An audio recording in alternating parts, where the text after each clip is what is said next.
ভারতের আগ্রাসন মোকাবেলায় জনসংহতি বাড়াতে কাজ করছে সরকার, বললেন মাহফুজ। অপপ্রচার রোধে এক হওয়ার আহ্বান ধর্মীয় নেতাদের। নরসিংদীতে তিতাস গ্যাসের সংযোগ নিয়ে ছলচাতুরি, বৈধ পথে না মিললেও অবৈধ সংযোগের ছড়াছড়ি। বরগুনার হরিণঘাটা সংরক্ষিত বনে অবাধে হরিণ শিকার, বন বিভাগের যোগ সাজসের অভিযোগ, উদাসীন প্রশাসন।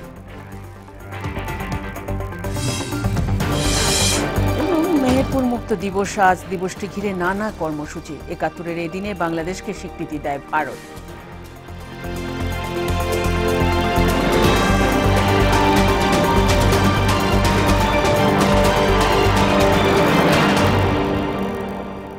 আসসালামু আলাইকুম, সবাইকে মোহনা সংবাদে স্বাগত। শুনছিলেন শিরোনাম, সঙ্গে আছি ফাতেমা রশিদ। এবার বিস্তারিত। ভারতীয় আগ্রাসন মোকাবিলায় জনগণের সংহতির শক্তি বাড়াতে সরকার কাজ করছে বলে জানালেন অন্তর্বর্তী সরকারের উপদেষ্টা মাহফুজ আলম। বৃহস্পতিবার সন্ধ্যায় দেশের ধর্মীয় নেতাদের সঙ্গে প্রধান উপদেষ্টার বৈঠক নিয়ে আয়োজিত ব্রিফিংয়ে তিনি কথা বলেন। আর অপশক্তির অপপ্রচার রোধে ধর্ম বর্ণ নির্বিশেষে সবাই ঐক্যবদ্ধ রয়েছে বলে জানান ধর্মীয় নেতারা। এমআর আসাদের রিপোর্ট। বৃহস্পতিবার বিকেলে ধর্মীয় সম্প্রদায়ের প্রতিনিধিদের সঙ্গে বৈঠকে বসেন প্রধান উপদেষ্টা প্রফেসর মোহাম্মদ ইউনুস। বৈঠকে অংশ নেয়া প্রতিনিধিরা সাংবাদিকদের পরে জানান, সরকারকে ব্যর্থ প্রমাণ করতে দেশবিরোধী চক্রান্তের বিপক্ষে একাট্টা সব ধর্মের মানুষ। বিভিন্ন ধর্মগুরুরা আজকে আমরা উপস্থিত হয়েছি, তার মধ্যে কোনো বিভেদ নেই। তবে বিভেদটা কোথায়? বিভেদ তো হচ্ছে, বিভেদটা কে করছে? কোনো প্রপাগান্ডা যেন আমরা কেউ কোনোভাবে পা না দিই এবং আমরা যেন সবাই ঐক্যবদ্ধ থাকি। আমাদের একজন অ্যাডভোকেট মারা গেছে, তারপরে ভারতীয় মিডিয়াতে অনেক রকমের, যত মেইন স্ট্রিমের মিডিয়াতে না, কিন্তু ছোটখাটো মিডিয়াতে অনেক উস্কানিমূলক কথা বলা হচ্ছে। নিপীড়নকারীদেরকে ধর্মের ভিত্তিতে নয়, অপরাধের মানদণ্ডে বিচারের পরামর্শ দেন তারা। যুব সমাজের যে ব্যক্তিত্ব, যে লিডারশিপ, যে সম্মান, যে মর্যাদা কোনোভাবে যেন ধ্বংস না করে। বাঙালি জাতির যে একটা ঐতিহ্য, সেই ঐতিহ্য যাতে বজায় থাকে, আমরা সেই কথা বলেছি। উনি আমাদের সমস্ত কথা শুনেছেন এবং সেই অনুযায়ী উনি ব্যবস্থা নেবেন। ধর্মীয় উস্কানির বিপরীতে সরকার হঠকারিতা করবে না জানিয়ে জনগণকে সংহতির শক্তি বৃদ্ধির আহ্বান জানান উপদেষ্টা মাহফুজ আলম। কোনো ধরনের হঠকারিতা এই সরকার আশ্রয় দিবে না, প্রশ্রয় দিবে না। ওরা আমরা যত বেশি ন্যাশনাল কনসেনসাস ক্রিয়েট করা যায় সেই দিকে আমরা এগোবো এবং আমরা আমাদের অন্তর্গত শক্তি, আমাদের দেশের ভেতরকার শক্তি, ভেতরকার সংহতি শক্তি বৃদ্ধি করব। এ সময় শেখ হাসিনার গণহত্যা স্বীকৃতি দিতে ভারত সরকারের প্রতি আহ্বানও জানান তিনি। শেখ হাসিনার নেতৃত্বে যে fascist government, Awami League government যে গণহত্যা চালিয়েছে, এটার স্বীকৃতি আগে ভারতকে দিতে হবে। তাদের যে মিডিয়ার যে ভূমিকা, এটা আমরা বারবার যখনই আমাদের কথা বলার সুযোগ হয়েছে আমরা তাদেরকে তুলেছি যে আপনারা মিডিয়ার এই ভূমিকাকে আপনারা এটা কার্টেইল করতে হবে। এটা আপনাদের দেখতে হবে যে এইভাবে এই কোঅর্ডিনেটেড ক্যাম্পেইন যেটা আপনারা চালাচ্ছেন, মিস ইনফরমেশন, এটা আসলে দুই দেশের বন্ধুত্বপূর্ণ সম্পর্কের জন্য হুমকি স্বরূপ। পরে প্রধান উপদেষ্টার প্রেস সচিব ৯ ডিসেম্বর ইউরোপীয় ইউনিয়নের প্রতিনিধিদের সঙ্গে হতে যাওয়া বৈঠকের বিষয়ে কথা বলেন। তাদের মধ্যে যে মিউচুয়াল ইন্টারেস্টের যে জায়গাগুলো, সেগুলো নিয়ে প্রত্যেকটা নিয়ে কথা হবে। এমআর আসাদ, মোহনা সংবাদ, ঢাকা। নরসিংদীতে তিতাস গ্যাস নিয়ে চলছে লুকোচুরি। একদিকে অবৈধ সংযোগ দিয়ে মোটা অঙ্কের টাকা হাতিয়ে নিচ্ছেন অসাধু কর্মকর্তা কর্মচারীরা, অন্যদিকে টাকা দিয়েও সংযোগ পাচ্ছে না বিভিন্ন প্রতিষ্ঠান। নরসিংদী থেকে মাহবুবুর রহমানের প্রতিবেদন, জানাচ্ছেন শারমিন স্বর্ণা। নরসিংদীতে চলছে অবৈধ গ্যাস সংযোগের মহা উৎসব। যারা অবৈধভাবে গ্যাস সংযোগ ব্যবহার করছেন তারা সুবিধা ভোগ করছেন, কিন্তু বৈধ গ্রাহকরা পাচ্ছেন না গ্যাস। যেন অবৈধ সংযোগই এখানে নিয়মে পরিণত হয়েছে।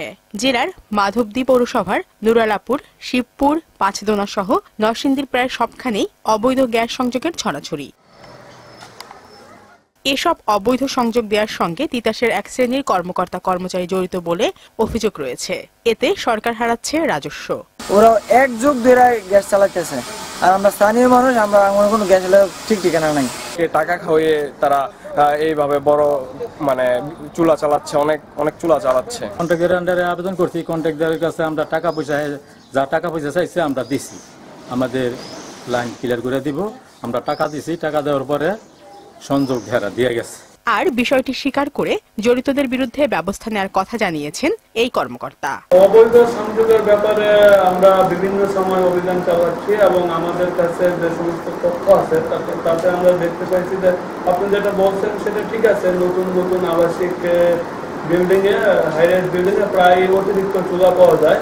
নরসিংদীতে ২৭,০০০ বৈধ আবাসিক সংযোগ রয়েছে। অন্যদিকে শিল্প, বাণিজ্য ও সিএনজি ৩টি মিলে ৩৬৫টি গ্যাস সংযোগ রয়েছে। শারমিন স্বর্ণা, মোহনা সংবাদ। বরগুনার হরিণঘাটা সংরক্ষিত বনাঞ্চলে ফাঁদ পেতে প্রতিদিনই হরিণ শিকার করছে শিকারীরা। এ কারণে দিনের পর দিন কমছে হরিণের সংখ্যা। সচেতন মহলের দাবি, বন বিভাগের যোগসাজশ এবং প্রশাসনের উদাসীনতায় চলছে শিকারের মহোৎসব। তবে পুলিশ বলছে হরিণ রক্ষায় কাজ করছে তারা। সাগর আকুনের প্রতিবেদনে জানাচ্ছেন বুশরাত জাহান। পূর্ব সুন্দরবনের কটকা, করমজল, হরিণ পয়েন্ট, কচিখালী, সুপতি, ঢাংমারি ও করমজল অভয়ারণ্য এলাকায় হরিণের বিচরণ সব থেকে বেশি। এসব এলাকায় এভাবেই দিনের বেলা ফাঁদ পেতে রাখে শিকারীরা, আর সে ফাঁদেই ধরা পড়ে হরিণ। স্থানীয়দের অভিযোগ, দিনের পর দিন অসাধু চক্রের কারণে হরিণ শিকার হওয়ায় সুন্দরবন ও হরিণঘাটায় আগের মতো দেখা মেলে না হরিণের। হরিণঘাটা বনের অবস্থা এখন এতই নাজুক যে আর 5 বছর পরে এই বনে আর হরিণ দেখা যাবে না। একটা সময় হরিণের দেখা মিলত, কিন্তু এখন আর সেই হরিণের অস্তিত্ব আপনি পাবেন না। লোকজন আছে তারা বিভিন্ন কৌশলে মনে করেন হরিণ শিকার করে। বন্যপ্রাণী নিয়ে কাজ করা সংগঠনের নেতারা বলছেন, বন বিভাগ ও প্রশাসনকে ম্যানেজ করে হরিণ শিকার করছে শিকারীরা। প্রশাসনের লোক এই শিকারীদের নিয়ে তারা সুন্দরবনে হরিণ শিকার করতে দিয়ে আসে। যখন শিকার করা হয়ে যায় ফাঁদ দিয়া, তখন তারা আবার আগায় নিয়ে আসে। দুষ্ট চক্র যারা এই হরিণ নিধন করে চলছে, এদের বিরুদ্ধে প্রশাসনের কঠোর পদক্ষেপ নেওয়া উচিত। এ বিষয়ে কথা বলতে পাথরঘাটা বন বিভাগে একাধিকবার গিয়েও কাউকে পাওয়া যায়নি। তবে জেলা পুলিশ বলছে, সংশ্লিষ্ট সব দপ্তরের সাথে সমন্বয় করে হরিণ রক্ষায় কাজ করছে পুলিশ। কোনো দুষ্কৃতিকারী কোনো দুষ্কৃতি করতে চাইলে, অসৎ দেশের সাধারণের জন্য কোনো কিছু, সেক্ষেত্রে বিগত দিনেও বরগুনা জেলা পুলিশ তাদেরকে আইনের আওতায় নিয়ে আসছে। এই বিষয়ে মামলাও হয়েছে। সামনেও যাতে কোনো ধরনের কোনো কিছু না হয় সে লক্ষ্যে আমরা সদা প্রস্তুত রয়েছি। গত 5 বছরে শুধুমাত্র পাথরঘাটা থানায় অবৈধভাবে হরিণ শিকারে 24টি মামলা হয়েছে, অথচ সেসব মামলার তদন্তে কোনো অগ্রগতি নেই। বুশরাত জাহান, মোহনা সংবাদ। এবার শুক্রবারের বাজারের খবর জানতে চলে যাচ্ছি সহকর্মী এমআর আসাদের কাছে। রাজধানীর টাউন হল বাজার থেকে সরাসরি যুক্ত হচ্ছেন তিনি। আসাদ, দেখছেন আজকের সবজির বাজার।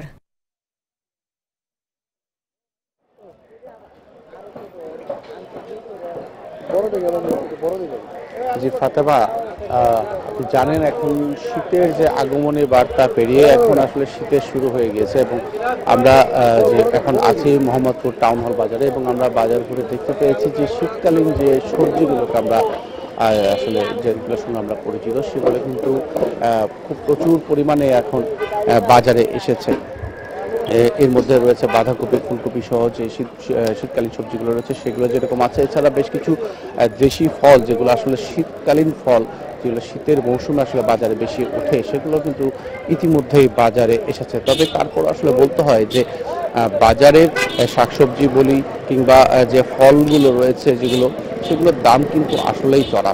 এছাড়া অন্যান্য যেসব সামগ্রী রয়েছে, যেমন ধরেন লেটুস পাতা থেকে শুরু করে কাঁচা মরিচ, টমেটো, যেগুলোকে আসলে সালাদের আইটেম বলা হয়, সেগুলোরও কিন্তু আসলে দাম চড়া। এর মধ্যে আপনি জানেন যে বেশ কয়েক মাস ধরে আসলে চালের বাজারে একটা অস্থিতিশীলতা ছিল এবং গত সপ্তাহ 10 দিন আগে থেকে কিন্তু আস্তে আস্তে ধীরে ধীরে বিষয়টি নিয়ন্ত্রণে আসছে চালের বাজার। এখন কিছুটা ক্রয় ক্ষমতার মধ্যে এসেছে। এর মধ্যে নাজির শাল এবং এই যে মিনিকেট যেগুলো ছিল সেগুলো ভিয়েতনাম এবং ভারত থেকে আমদানির পরে আমদানি চালগুলো যে এলসির যে যোগানগুলো রয়েছে সেগুলো বাজারে ঢোকার পর চালের বাজারটা কিছুটা স্থিতিশীল হয়েছে। তবে বাজারে নতুন করে যে বিষয়টি আতঙ্ক ছড়াচ্ছে কিংবা ব্যবসায়ী মহলে বলি কিংবা ক্রেতা মহলে বলি যে একটি শঙ্কা তৈরি করছে, সেটি হচ্ছে সয়াবিন তেল। ভোজ্য তেলের মধ্যে আপনি জানেন যে আমাদের দেশের সবচেয়ে বেশি চাহিদাটা কিন্তু সয়াবিন তেলের, পাম অয়েলের থেকেও সেটার চাহিদাটা অনেক বেশি এবং সয়াবিন তেলের যে সংকট সেটা কিন্তু গেল সপ্তাহ থেকে আমরা দেখেছি এবং আজকেও বাজার ঘুরে আমরা দেখেছি যে আসলে 2 লিটার 5 লিটারের যে সয়াবিন তেলের যে প্যাকেটজাত সয়াবিন তেল যেগুলো রয়েছে, বোতলজাত সয়াবিন তেল, সেগুলো কিন্তু সংকট রয়েছে। এছাড়া আগে থেকেই কিন্তু বাজারে বেশ কিছু পণ্যের, নিত্য প্রয়োজনীয় পণ্যের দাম চড়া রয়েছে। এর মধ্যে রয়েছে চিনি রয়েছে, এর মধ্যে রয়েছে বিভিন্ন ধরনের মশলা যেগুলো রয়েছে সেগুলোর দামও কিন্তু তুলনামূলকভাবে অন্যান্য সময়ের তুলনায় অনেকটাই চড়া। তো আসলে সব মিলিয়ে বলা যায় যে বাজার মনিটরিং এর থেকেও বাংলাদেশের বর্তমানে যে উদ্ভূত রাজনৈতিক পরিস্থিতি, সেই পরিস্থিতিতে আসলে ব্যবসায়ীরাও যে খুব নিশ্চিন্তে আমদানির কাজটা করতে পারছেন বা বিক্রি কিনির ব্যাপারটা আসলে সারতে পারছেন সেটাও না। এটার একটা প্রভাব কিন্তু বাজারে পড়ছে এবং বরাবরের মতোই আমরা ক্রেতাদের সঙ্গে কথা বলে যেটা জানতে পারলাম বা তারা যে পরামর্শটি দিচ্ছেন যে আসলে সরকারকে মনিটরিং করতে হবে, তবে সেই মনিটরিংটা যেন শুধুমাত্র লোক দেখানো না হয়, আমাদের যেন দ্রব্যমূল্যের যে ঊর্ধ্বগতির কারণে নাকাল হচ্ছেন যে। আসাদ, আপনাকে ধন্যবাদ। বিজয়ের মাস ডিসেম্বর প্রসঙ্গ।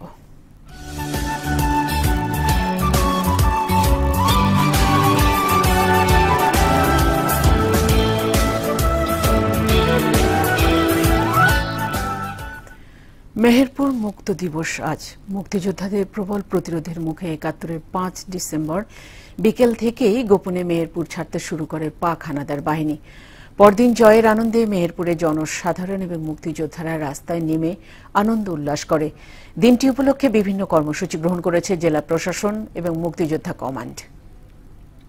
গাংনীর করমদি, এরা পাগলা ব্রিজ, ওখানে একটা মুক্তিযুদ্ধ চূড়ান্ত পাকিস্তান বাহিনীর সাথে যুদ্ধ হয়। মিনিপাড়াও একটা সশস্ত্র যুদ্ধ হয়। হিন্দি হেজুরবাড়ি অঞ্চলে আমরা অবস্থান করছিলাম। আমরা শুনলাম যে পাক বাহিনী আর আমরা যে ঢুকবো তখন দেখলাম আসি শুনলাম যে পাক বাহিনী অলরেডি, আমরা ৫ তারিখে জানতে পারলাম যে পাক বাহিনী কাছে সরে গেছে এবং ৬ তারিখে মোটামুটি মেহেরপুর জেলা থেকে তারা তৈরি যশোর দিকে উদ্দেশ্যে রওনা দিচ্ছে। ৭১-এর এদিনে বাংলাদেশকে আনুষ্ঠানিক স্বীকৃতি দেয় ভারত। অন্যদিকে যুক্তরাষ্ট্রের দেওয়া যুদ্ধবিরতি প্রস্তাবে ভেটো দিয়ে মুক্তিযুদ্ধে নতুন মাত্রা যোগ করে তৎকালীন সোভিয়েত ইউনিয়ন।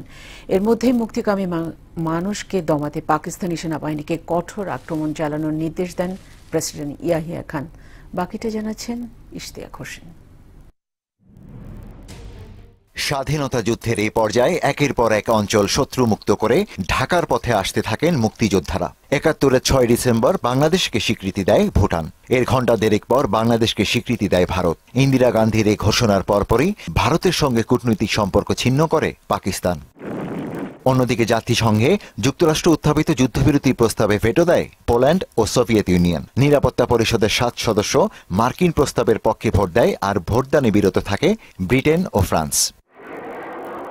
এদিন ঢাকায় পাকিস্তান সরকারের সামরিক উপদেষ্টা রাও ফরমান আলী সাংবাদিকদের বলেন, ভারতের সঙ্গে যুদ্ধ চালিয়ে যেতে তার সেনারা পুরোপুরি প্রস্তুত।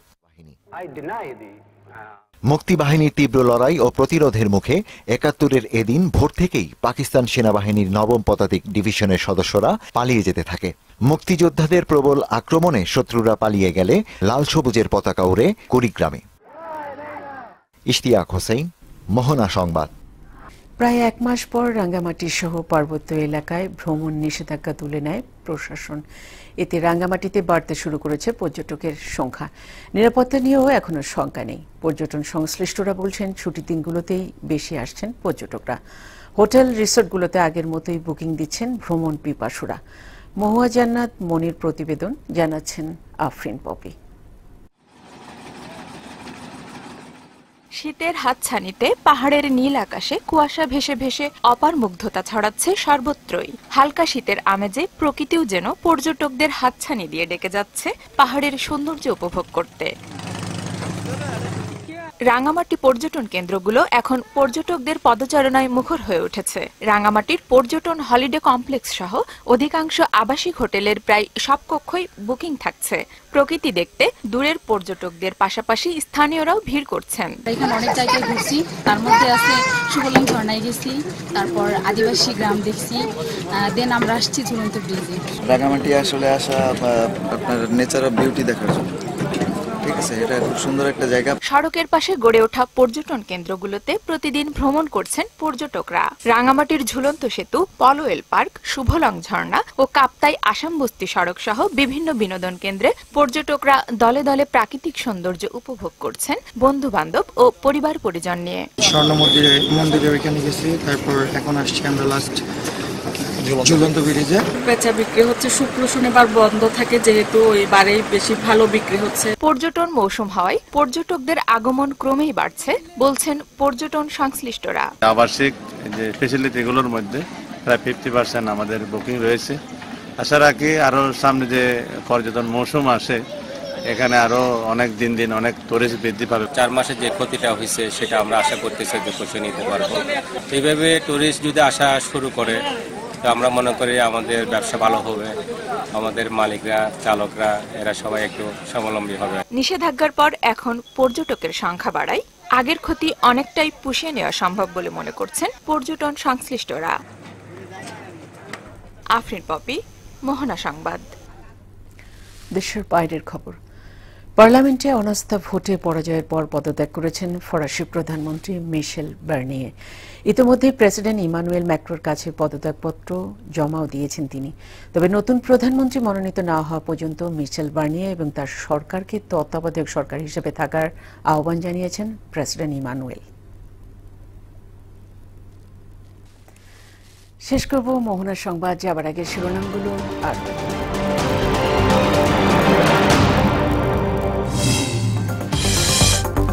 ভারতের আগ্রাসন মোকাবেলায় জনসংহতি বাড়াতে কাজ করছে সরকার, বললেন মাহফুজ।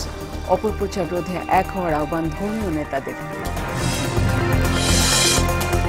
নরসিংদীতে তিতাস গ্যাসের সংযোগ নিয়ে ছল চাতুরি, বৈধ পথে না মিললেও অবৈধ সংযোগের ছড়াছড়ি। বরগুনার হরিণঘাটা সংরক্ষিত বনে অবাধে হরিণ শিকার, বন বিভাগের যোগসাজশের অভিযোগ, উদাসীন প্রশাসন। এবং মেহেরপুর মুক্ত দিবস আজ, দিবসটি ঘিরে নানা কর্মসূচি। ৭১-এর এই দিনেই বাংলাদেশকে স্বীকৃতি দেয় ভারত।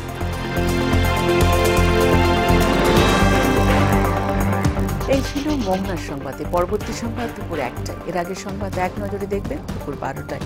মোহনার সবশেষ খবর জানতে ভিজিট করুন www.mohana.tv। সংবাদ দেখতে পারেন ফেসবুকে, ইউটিউবে। এতক্ষণ সঙ্গে থাকার জন্য সবাইকে ধন্যবাদ।